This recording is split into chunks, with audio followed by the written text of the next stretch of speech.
तालियों का साथ देते हुए बोलेंगे, मदन मोहन तेरे ऊपर मुकदमा हम चलाएंगे।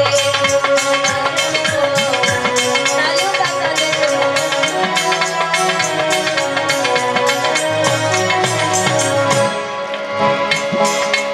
मदन मोहन तेरे ऊपर मुकदमा हम चलाएंगे। कन्हैया किया बर्बाद है हमको यही अर्जी लगाएंगे। श्री राधे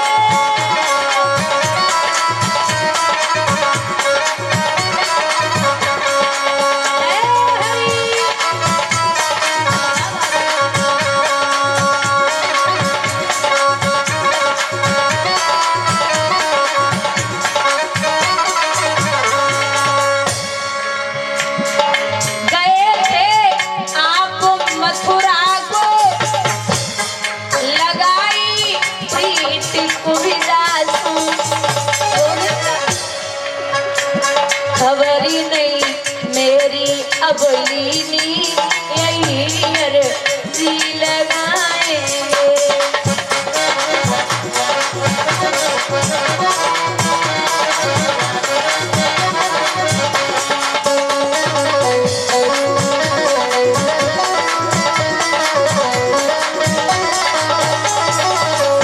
और माधव गए थे आप द्वारिका को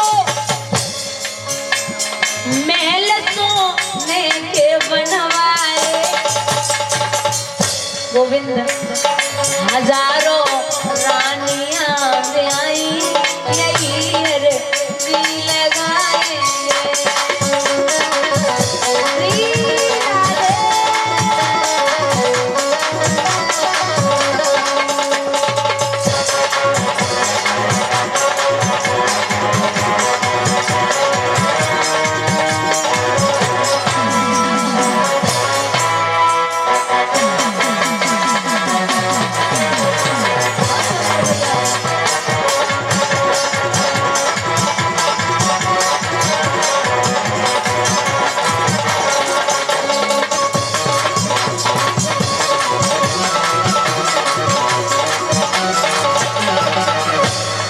राधे कहता है कन्हैया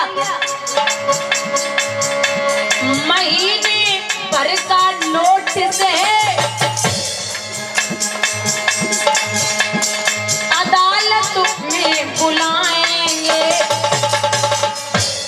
गवाही देने को मोहन तेरी सखियां बुलाएंगे।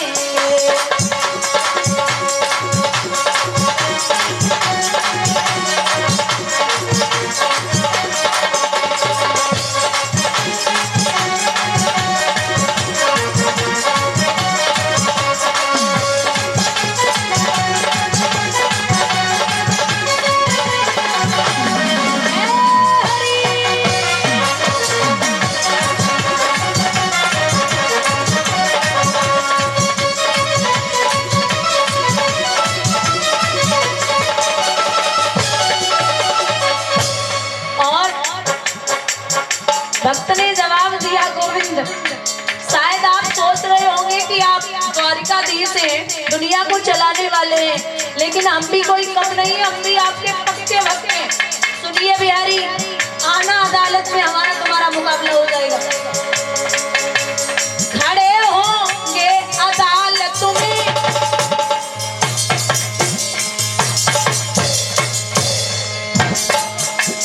आमने सामने दोनों, खड़े होंगे अदालत में आमने सामने दोनों। तू जग भी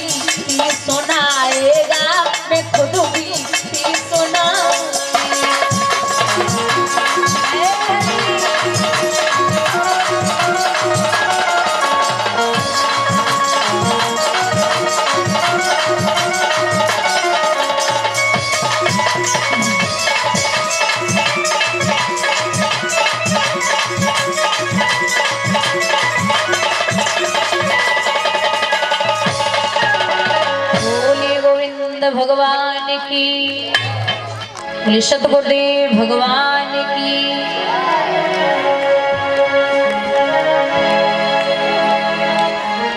महाराज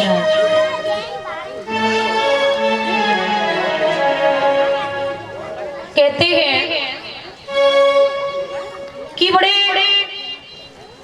धन्य हैं हम जो प्रभु ने हमें मनुष्य का तन दिया है और उसमें भी हम और आप ये धर्म के कार्य करा रहे हैं और सुनने का अवसर प्राप्त हो रहा है। क्योंकि जीवन में इंसान का पता नहीं है, हम और आप सुबह निकलते हैं और भरोसा नहीं है कि शाम को घर वापस आएंगे या नहीं आएंगे। क्या पता है, लोग हजारों घर से निकलते हैं और शाम को उनकी माँ खाना बना के रख लेती है और लाला घर पे नहीं पहुंचता। लेकिन ये जीवन हम जब तक हो सके, ये नहीं कहते कि 24 घंटे भजन करते रहिए। जहाँ काम का टाइम है आप काम कीजिए, काम का समय आप काम कीजिए, भोजन का समय भोजन करने का समय हो गया आप भोजन करिए, भजन करने का समय है आप भजन करिए, और बच्चों में खेलने का समय है, परिवार में रहने का समय है आप वो भी करिए। लेकिन कहीं न कहीं ये मत भूलिए कि हमें परमात्मा ने यहाँ भेजा है और हमें उनका कुछ न कुछ काम करके जाना है। अच्छा, आप किसी से कह दो कि भैया भजन कर लिया करो। कुछ लोग इतने बोलने वाले होते हैं या उल्टी सीधी बातें करते, बोले भगवान के भजन में रखा गया, अच्छा फायदा क्या है? कुछ लोग बोलेंगे कि क्या भगवान भगवान लगा रखा है, इसमें क्या फायदा है? तो अच्छा उनको ये समझाइए कि फायदा अगर नाम लेने से नहीं है तो न लेने से क्या फायदा है। जैसे आप ले लोगे तो फायदा नहीं है और नहीं लोगे तो क्या फायदा है। गुस्सा करेंगे, बोले नहीं ले सकता, और गुस्सा भी उस पे करेंगे। अच्छा, आपको कोई जैसे साइकिल पे कोई व्यक्ति जाए है ना, और वो आपको कोई अच्छी अकल बताए तो समझ में नहीं आएगी, अरे ये तो बोलते ही रहते हैं। और वही कोई बढ़िया गाड़ी में जा रहा है, बड़ा आदमी है, और वो कुछ समझा दे तो तुम्हारी समझ में आ जाएगा। अच्छा हाँ, बड़ा आदमी कुछ न कुछ अच्छी बात बोल के गया, भले ही वो उल्टी सिखा के जाए तब भी उसकी अच्छी लगेगी। अच्छा एक बात बताओ, यहाँ गुस्सा किस किस को आता है? गुस्सा सबको ही आता होगा, नहीं कहीं ना कहीं गुस्सा तो सबको ही आता है। तो हम लोग सोचते हैं कि गुस्सा करते हैं, ये आता नहीं है, ये लाया जाता है। गुस्सा किसी को आता नहीं है, लाया जाता है। अच्छा एक बात बताओ, गुस्सा हम किसके सामने करते हैं? जैसे कोई जॉब कर रहा है, नौकरी कर रहा है, और ऑफिस में साहब ने अगर डांट दिया, खूब चिल्ला दिया, तो गुस्सा वो करेगा लेकिन आप सुनते रहेंगे। आपकी हिम्मत है जो जवाब दे दो? नहीं ना, नहीं दे पाओगे क्योंकि वो नौकरी से निकाल देगा, नहीं दे पाओगे जवाब। लेकिन जैसे ही घर पे आए, अब वो शाम तो बीवी बच्चों का गुस्सा तुम पे उतार रहे आके, क्योंकि तुम बोल नहीं सकते हो। और अब वही गुस्सा आप सांप पे न उतार के जैसे ही घर पे पहुंचे तो बड़े बेटे ने छोटे बेटे को मारा, तो छोटा बेटा रोता हुआ आया, बोले पापा हमें भैया ने मारा, तो तुमने 2-4 बड़े बच्चे में लगा दिए। अब वो क्यों लगा दिए? क्योंकि वो छोटा है, जवाब नहीं दे सकता। अब तुम्हारा गुस्सा वहां चल गया जो वो जवाब नहीं दे सकता, और वहां नहीं चला जो वो साफ थे। तो गुस्सा हम लोग लाते हैं, अगर कंट्रोल करना सीख लेना। जैसे आप कोई गरीब है या कोई आपसे छोटा है, उससे ही आप एकदम अकड़ के बात कर सकते हो, लेकिन आपसे जो बड़ा होगा, इसकी धमकी से आप डरते होगे, उस पर गुस्सा कर ही नहीं सकते हो। तो ये जो जीवन है हम और आप माताओं, ये जीवन ऐसे व्यर्थ जा रहा है, कहीं ना कहीं हमें ये ज्ञात भी है कि अगर भगवान का भजन नहीं किया, उन्होंने इतने अच्छे से हमें भेजा था, तब भी हम व्यर्थ जीवन गंवा रहे हैं। क्योंकि ये जीवन जो है, खीर बनानी आती? खीर में वो दूध, चावल, चीनी ये सब पड़ता है ना? दूध पड़ता है, चीनी भी पड़ती है, चावल भी पड़ते हैं, और किसमिस और दोरा मिर्ची नहीं तो जीरो। फिर बोल लो क्या क्या पड़ता है? केसर, केसर पड़ती है ना? अच्छा, सब डाल लो दूध में। एक चीज और पड़ती है, नींबू है? खाई नहीं? पक्का आपने खाई है? खाई है, बोल रहे खाई है नींबू की। खाई है? अच्छा नहीं खाई, पक्का नहीं खाई, क्योंकि अगर नींबू डालोगे खीर में तो खीर फट जाएगी। ऐसे ही प्रेम रूपी दूध, श्रद्धा रूपी चावल, मिठास रूपी जो हमारे शब्द हैं वो चीनी, व्यवहार रूपी सामग्री, और इस जीवन को एक हम जैसे खीर बनाते हैं ना, ऐसा कर लो। लेकिन अगर घमंड रूपी 2 नींबू की बूंदें डाल दी तो पूरा जीवन बर्बाद हो जाएगा।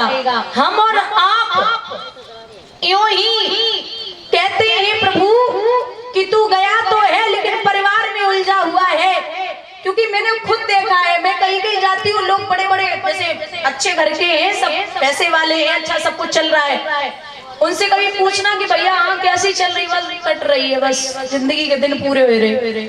भाई इतनी बढ़िया तो अच्छे से जिंदगी जा रही है, तब भी रो रहे हो तो ये तो गलत है। भगवान भी बुरा मानता है। यहाँ इंसान को कलयुग में इंसान के घर में सोफा सेट भी है, डाइनिंग टेबल का सेट भी है जिसपे हम खाना खाते हैं, हर चीज है, लेकिन आदमी का दिमाग अपसेट है। हर चीज सेट है घर में, लेकिन आदमी का दिमाग अपसेट है। वो हमेशा बीमार रहता है, हमेशा परेशान रहता है किसी न किसी चीज से। लेकिन एक ऐसा इंसान है जो भगवान का सच्चा प्रेमी है, जो भगवान का सच्चा सत्संगी है, वो कभी परेशान नहीं हो सकता। संतों को ज्यादा टेंशन लेते हुए नहीं देखा होगा। जो संत होते हैं, जैसे संत भी और ग्रस्त भी है, दोनों है तो वो तो लेगा, लेकिन जो प्योर संत है ना, उसे दुनियादारी से मतलब नहीं है, ग्रस्त जीवन से वो कभी चिंता करता ही नहीं है कभी भी। और भगवान भी ये कहते हैं कि मोर वचन चाहे पड़ जाए फीका, पर संत वचन पत्थर की। एक बड़ा प्यारा उदाहरण आता है कि एक समय एक गांव में एक किसान रहता था। तो ध्यान से सुनना बुजुर्गों, एक किसान